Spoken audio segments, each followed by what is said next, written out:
Don't wait till the battle's over. Don't wait till the struggle ends. Shout now, shout now, right now. Shout now, shout now. Don't wait till you make it. Hey everyone, and welcome to the PHILLIP Show. Thank you so much for coming. Listen, grab your coffee. Wait a minute. I got to do it differently today. My mom, she got me a mug. Let me show you. It's not about the coffee today. It's about the mug. Boom, yeah. Get in there, right? So I had to turn it around. She's left-handed, so she got a left-handed mug. So if I drop it on myself, just keep going. So what are we talking about today? I know a lot of people right now, there seems to be a sense of urgency to belong. There's an urgency to kind of identify with a certain group, for everybody to have their place. Where do I fit in? And do I even belong? And if not, why? Why can't I fit in with this group? What do I need? All of these things. And sometimes it turns political. You know, we hear about Democrats, Republicans, Christians, non-Christians. Well, today we are going to talk about an awesome book that just came out, but we're going to tackle some of the tips, the tools, the tricks, the theology behind belonging. And I'm super excited to do that today. And today, listen, we're talking about the book, You Don't Have to Believe to Belong. Aaron Brewer is the co-founding president of Fresh Faith, a ministry he started with his wife, Andrea. He's a speaker, a writer, a podcaster, and an entrepreneur, and just released his new book, in the building, entitled, You Don't Have to Believe to Belong. Now, this book is already stirring up many conversations, and we're going to talk about why. So join me in welcoming Aaron Brewer. Aaron. Hey, how are you? Man, I'm so good. It's so good to see you. Wow, good to see you too. It's been a long time. Has been a long time. Virginia days. You said what? Virginia days. Virginia days. I know. Yeah. It seems like a million years ago, as well as just yesterday. I know, it's true. It's weird how that happens. True. Okay, so listen. You're a writer and a podcaster and an entrepreneur. Wow. So let's start from the beginning. How did you get started on the journey to becoming all of those things? Man, I always had to have a side gig to get by. I was a pastor, and so being a pastor, you don't really make much money. And so I just always had to have something on the side. So that entrepreneurial side was always in there. I loved writing.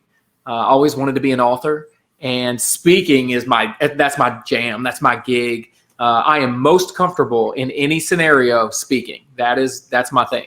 Yeah, well, you excel there clearly because you're a pastor, but even beyond that. Now, did you know that you liked to speak in front of people prior to becoming a pastor? Yeah, so I was in the 9th grade, and I had a teacher who was a part of a speech thing that was going on, presentation for different students in the area, different schools, and he pulled me aside and was like, you are going to do this and I'm going to sponsor you. And I see potential in you, write your speech.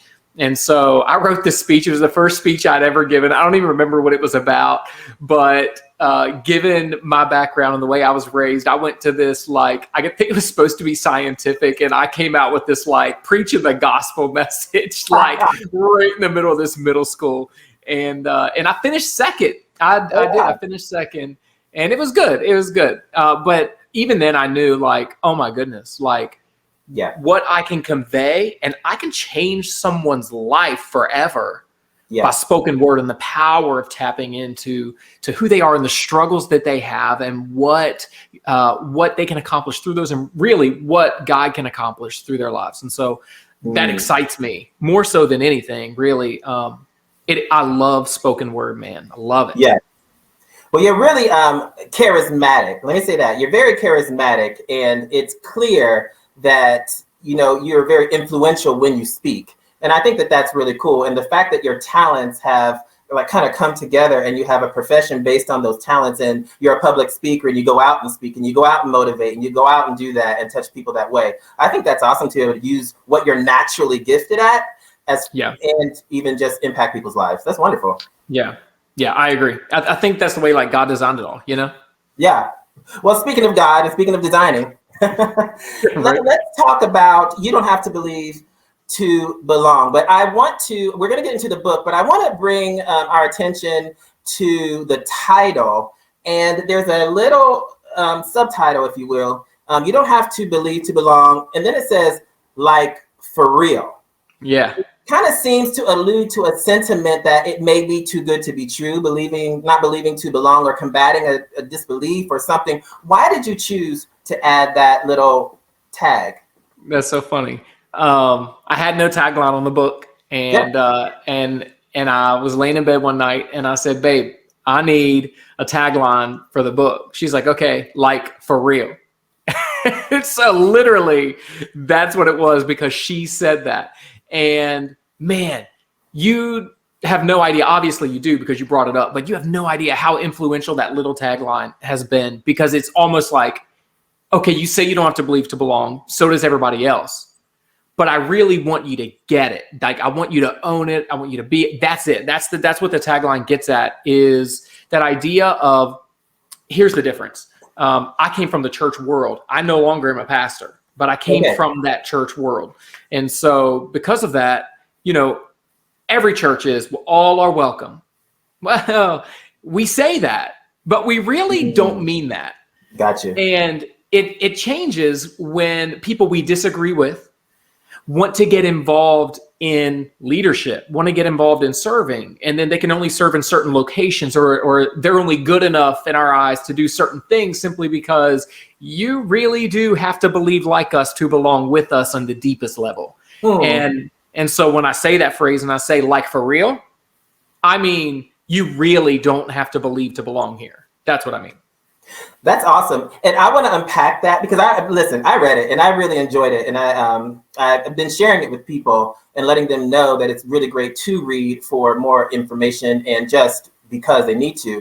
But I want to unpack it as if I have questions, because I do, but I think I want to ask the questions that other people may have as well. Absolutely. So when you say you don't have to believe to belong, I think there may be a disconnect. So if I don't have to believe to belong, if I don't believe what you believe, why exactly would I belong or want to belong? Like, why would I be there if we don't believe the same thing? Right. I think that what Brené Brown calls sorting is something that we have identified as similarities, something we have identified as commonalities, yet it is not the same thing as belonging. So naturally, our tendencies as humans are to gather with those who look like us, vote like us, walk like us, talk like us, and believe like us. That's why we have denominations. And the idea that our belonging is tied to what we have in common is not necessarily true belonging. Because what that also says is, if you don't look like me or vote like me or believe like me, then you really don't belong. Yet we are all, you strip us all down to the bones. I don't care if you're black, white, gay, straight, trans, Christian, Muslim, you name it, red, yellow, black, or white. We all have the same structure. We look exactly the same. We are the same species on the same planet, and we are all, every one of us, made in the image of the same God. And so because of that, it's like my kids. They're different, yet they belong together and belong to me because, like it or not, they bear my image. I made them. Gotcha. And so because of that, we all belong together. And it's not that necessarily we desire to be a part of a group that's not like us or anything of the sort. I think it's belonging in a deeper sense of the word. Okay. Yeah. And how so? So not as in, okay, we're all buddy here, so we belong, or I'm a part of the team. It's more of a belonging like, I have a place and a purpose here. I have a seat at the table, no matter how diverse that table may be. Why do you think that, because there's been some pushback from within the Christian community based on just the title. Yeah. Oh, yeah, man. It may not even be based on the actual fact that somebody read the book, but it could just be based on the title, because that's so controversial. Growing up Christian, there were a lot of do's, and you have to do this to be here. And then you read something, it's like, well, you don't have to believe this, but you can still be here. Why do you think that it's so difficult, or do you think for people who are Christian or grew up that way to kind of accept or embrace, or to have an open ear to listen to that message? Yeah, there's no open ear and there's no open mind right now, and you're either on one side of the fence or the other. And it's unfortunate that we've done that. As I speak, I say we, meaning the church. But we like the idea of Jesus. We don't really want to live like Jesus. I mean, look at Judas. Judas was a disciple who walked with Jesus for 3 years. He never believed. Lord knows he never behaved. Right? Like he didn't believe like Jesus or believe in Jesus. He didn't really behave like Jesus. But yet what we find is at the Last Supper, when Jesus is spending that last moment, that last meal with his disciples, he explains to them, he says, this cup represents my blood. This bread represents my body. These are going to be broken for you. These represent the sacrifice that I am going to make for you. And he passed it around, and each disciple took the bread. Traditionally, they would have taken it, dipped it, ate it as part of the Passover meal. Jesus did not individually serve anyone communion.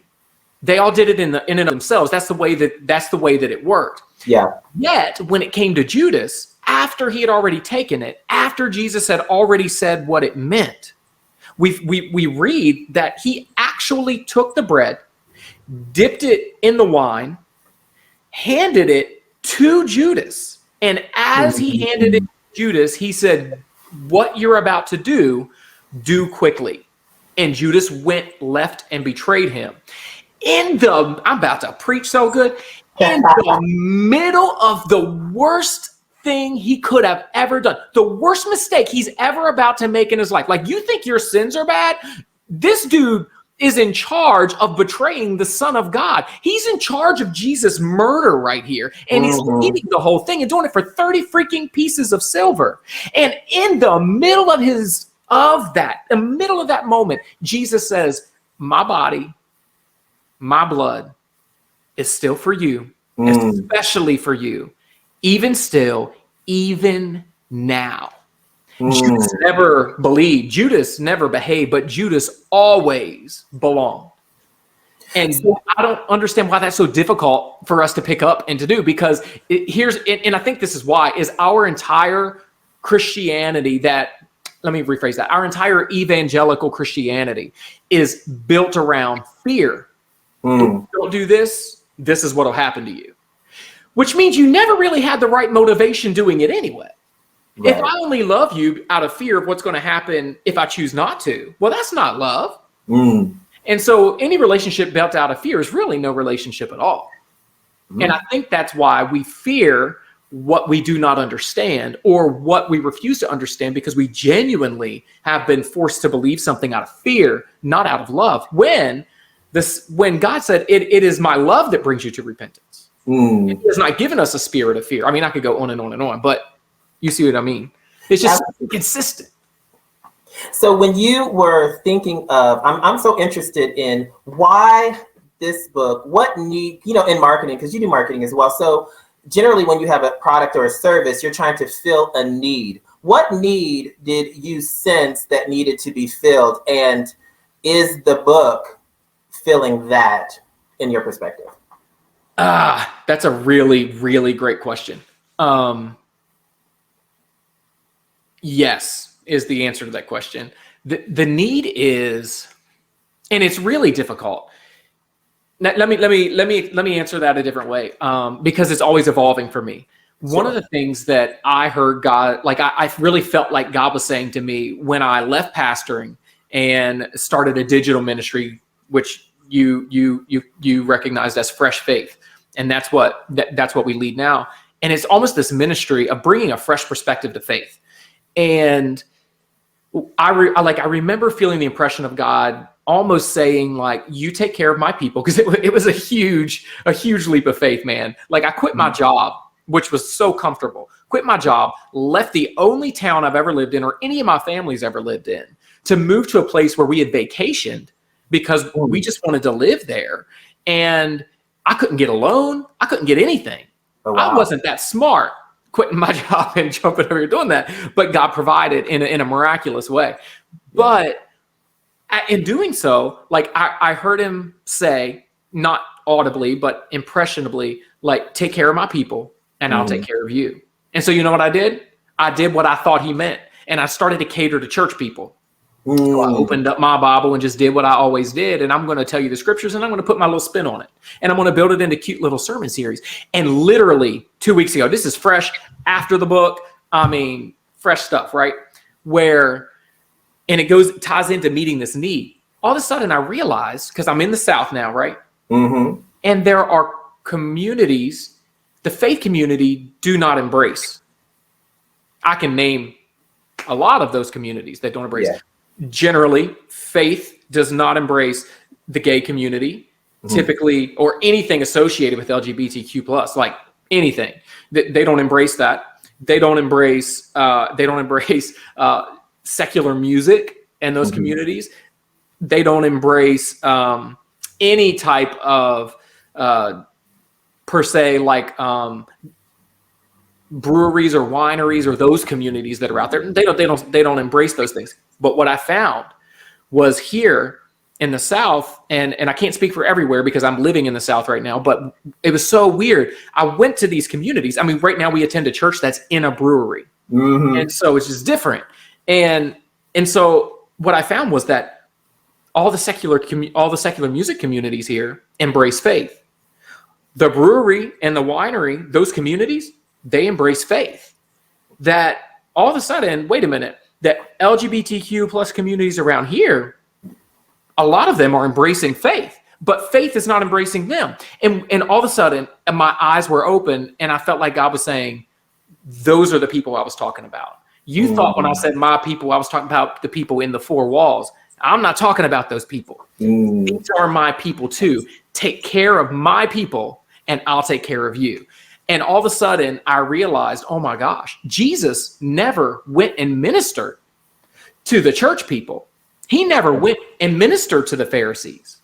He went and cared for those on the margins. He went and cared for those who were pushed out of society, who were rejected by the church, who were rejected by the religious elite. And those are the people he went to, the people who were the notorious sinners of the day, like Zacchaeus. And he literally went to his house and said, bro, we're going to hang out and have dinner today. Those are the people he hung out with.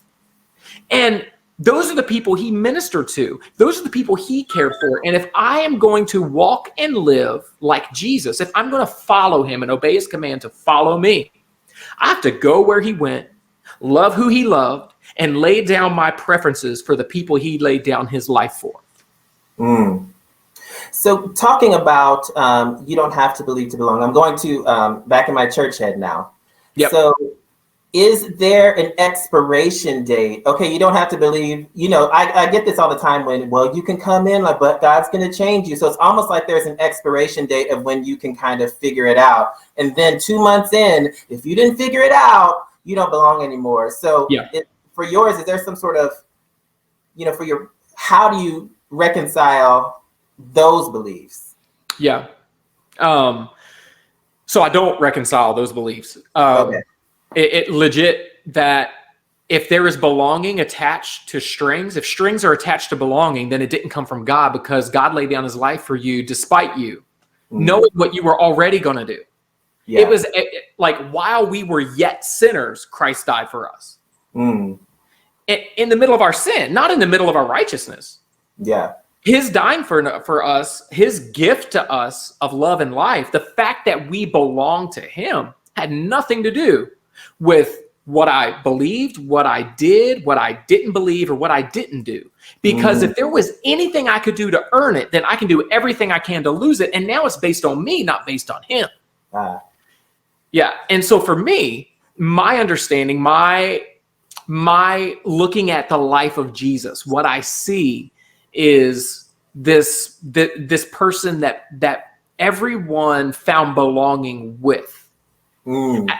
When they provided a space to belong for other people. And you see the Pharisees all the time pushing people out. And it's not that they didn't belong to Jesus, it's that Jesus tried to correct their space of unbelonging all along the way. Right. I mean, that's why he even talked with Nicodemus, who was a Pharisee, which is where we get John 3:16 from. He welcomed him and opened up his arms to him. So it had nothing to do with the fact that they considered themselves religious elite. It was the fact that they were playing God and attempting to push people out and say that they didn't belong. Right. And that's what he had an issue with. So for me, it's not contingent upon that because God is so much bigger than my human mind could ever even wrap around him anyway. Yeah. And so if God is, here's an Andrea quote, my wife, God is unfigureoutable. Oh. And if God is unfigureoutable, who am I to start laying down lines and saying, well, this is the way God works, and if you don't do this, then God doesn't. Whoa. I'm not brave enough to make statements like that. And so because of that, I'm going to let it be what it is. And I'm going to do what I'm supposed to do and love people and create a space for them to belong, because maybe people aren't changing. They're not changing in those 2 months is because you never created a space for them to belong, so they can, whatever it is in your mind, change. But if they need to change to belong with you, you're the one with the problem, not them. That's deep. Yeah. That's deep. So for somebody who is picking up this book, they're listening now, they're picking up this book, what is the common thread that you want them to get out of this book? What do you want us to leave with? Yeah. I want you to leave with the fact that you belong. And when you find belonging through Christ, when you find it in and of yourself, because you have to belong with you before you can allow other people to belong with you, or you can find belonging with other people. And you find that in Christ. And when you belong, you create a space for others to belong. And when you do that, you are living like Jesus, and you can change the entire world through belonging. That's the takeaway. Wow, that's powerful. And I have a personal question for you. Yeah. Writing this book and having the time and space to sit and do everything that you needed to do to get through the book, what did you learn from writing this? That's very difficult to write a book. It's very difficult to edit a book. But I learned so much. I think I learned about me. One of the things that I always tell people is they're like, where do you form your theology? And it's so weird. And it might be like really terrible to say, except for the fact that it's the truth, is that most of my theology is realized as I'm speaking it, as I'm writing it. And I realize, oh my goodness, this is what Jesus did. This is how Jesus saw it. This is what he said. I'm writing it, but I see it because I wrote it. And so a lot of that for me, one of the things that I learned was more about me. I learned so much about myself. There was a lot of unpacking. For me, writing this book was my therapy. It helped me unpack a lot of the stuff from my childhood. It allowed me to unpack a lot of the baggage that I had that I didn't even know I was bringing into what it was I was doing. And man, it's so helpful when you can process those things, even write them down. But I believe that it's not just going to help me, it's going to help other people, because there's so many people that were raised like me. And it's not that they need to fix their thinking as much as it is that I really want them to gain a purpose beyond themselves. And not to push people out in finding their purpose, but to bring people in and finding their purpose, because life doesn't have to be lived miserably. Yeah. Always falling short, when Christ has given us everything to succeed and to thrive and to love and to have it to the fullest. Like, that's what we were meant to do, and to make a difference. And that's what matters most. I love that. And I love that perspective. One of the things that I really, that I got out of the book, it was a sense of calm. It was a sense of you're okay. Mm-hmm. It was a sense of rest. It was a sense of non-disqualification. Because what happens is when people don't feel like they can, it's not just one church, it's not just two churches, they just feel disqualified from it all. Yeah. And I just enjoyed the fact that I left feeling empowered to say, and this is available. Exactly. For 100%. So long. And I think one of the things that, kind of the why of it all, so many people thought it's just unattainable because it's been packaged in a way that said, not for you. Exactly. For whatever reason and for whatever segment that is, just not for you, or you're not good enough to belong. It's just a lot. So I left kind of refreshed. It's like, wow, that kind of made me a little bit lighter. And it's like, made me feel a little bit okay about myself. Like, how about that? Yeah, that's good. That's what it's supposed to do. Yeah. And it's so true, man. Like, we've created this huge wall that just separates people. And it's become about exclusion and not inclusion. And Jesus was all about inclusion. Yet Yeah. we're so good as the church of who's out, not who's in. Yeah. Yeah, it's so true. Yeah, and it's really hard to reach people you're against, but that's what we become defined by in the church today as a whole, is who we're against, not who we're for. And God is for humanity. And one other thing that I love about that, about what you're saying, and you're saying how you receive that, and you're hearing, oh yeah, I'm okay, or this is for me too.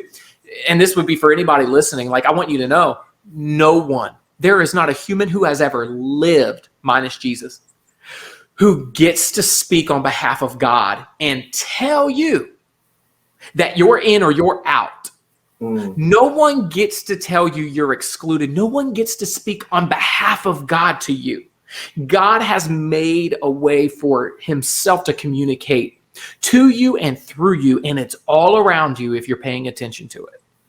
And it's not about what other people think about it. And no one, not any pastor, not your mama, nobody gets to tell you on behalf of God whether you belong or you don't belong, because God has already created you to belong. Yeah. I love that. And I love the perspective, and I love the permission to hear something that's different. You know, it's like your voice gives permission. Of course, it's giving the information as well, but it's almost permission to think differently. Yeah. You know, and I love that. So for you right now, your book is out. What else are you doing? Oh my gosh, that's a really crazy question. Okay, so I'm doing this thing. I'm doing all kind of stuff, man. I have a podcast that is local to where I live. Just boosting local businesses. I am traveling and speaking and available to do so all over the place. And it doesn't matter if it's a corporate event, a school event, any type of events. And I mean, if churches have me, great. I don't expect that to happen because most of them don't agree with the message. But I am available. That's my passion. And it's not like I'm going to, most of the time, unless asked to, I don't have to speak about the book. And so I can speak on all kinds of things. But it's my passion to motivate and inspire people to be the best version of themselves. So I also am acting on this idea that I was telling you about, how God said, you know, like I felt like he was impressioning to me, like, these are my people. So I'm creating this idea with some managers and promoters in Nashville currently who also have a place here. And I'm working in with like the country music industry and the craft beer industry, and bringing them together and extracting the faith that they both claim, but doing it completely separate from the church. And so I'm actually creating some of the first ever. It's never been done before, but we're creating specifically to country music, simply because Bieber's kind of got it covered and Kanye has it covered for the pop stuff. And so other than pop and country, I'm kind of out. I don't really like heavy metal or anything like that. So I'm like, well, we'll swing over here. And they sing about it all the time. And so I'm like, okay, if we can take these two communities and marry them together with faith, and now it's a faith gathering. So we're going to have like full-blown country music concerts of people that you know, you love, but in the middle of it. So there's this concert recently where this guy named Dylan from FGL, he all of a sudden broke into, he has a song called Holy, and he did it. And then he broke into a full-blown worship song in the middle of his country music concert. And people like were worshiping and crying. And then he just went, you know, it was like a soft moment. And then he faded right back into his songs and finished out the set. But it was that moment. Yeah. And I'm like, we can take that. Thomas Rhett has done it as well, who's another popular country music artist. If we can take those moments and we can fade them into, allow me to take 5 minutes, allow me to take just 5 minutes and inspire what you just felt and pull that out of you so that you realize this might be a country music concert and a craft beer festival to you, but I look around and I see church happening, but you don't know that you're the church. So I'm going to make you aware of what you just felt inside of you, that spark. I'm going to make you aware of it so that you can engage it intentionally. You can have an intentional experience with the presence of God that is already here. You just aren't looking for it or aware of it. But the fact that he can fade into that in that moment and pull that out and someone else can come in, it's never been done, but we're going to make it happen. And so I'm working on that right now to where we have church in a completely secular environment. And now I'm just going to be all hated by the church when that rolls out. But that'll be all good. I'll be in good company with Jesus. So. Thank you so much for explaining and for sharing and inspiring us and challenging us with your book, You Don't Have to Believe to Belong. For real. That's right. For real. Thank you, Aaron. Thanks, man. It was a pleasure. So that was Aaron Brewer. Wow. Just be mind blown. But more importantly, go get the book, learn for yourself, read for yourself, discover for yourself, hear and see what he was talking about. And just know you have a place, you have a purpose. Each one of us does. And no matter what happens, we belong. So remember, you're the best you in the world. Have a great day, and we'll see you next time on The PHILLIP Show. Don't